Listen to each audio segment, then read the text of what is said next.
มีให้เราแล้วก็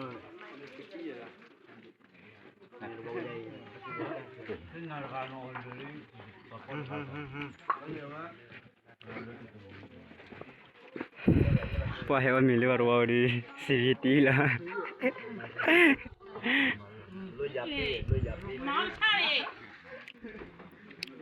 บ้านนาจืดบ้านนาเลยบ้านนา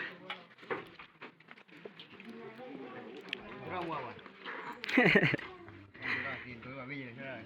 ไม่ได้ทำไม่ยินเลย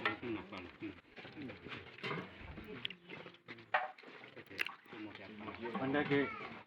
ถ้าเกิดเป็นปลาเราที่เราฉันเดือดเลยเราถ้าปลาแค่แต่กูทำมาจบถ้ากูรู้ว่าเราโน่ขันโลโน่เดี๋ยวก็ถ้าเป็นว่าจับปลาคืออยู่อันนี้แคมราด้วยจอดทีฮะอันนี้ลุยยับปี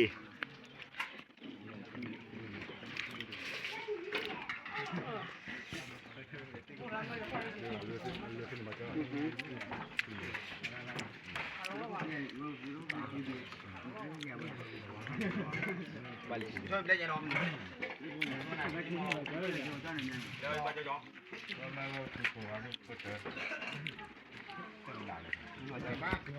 อืม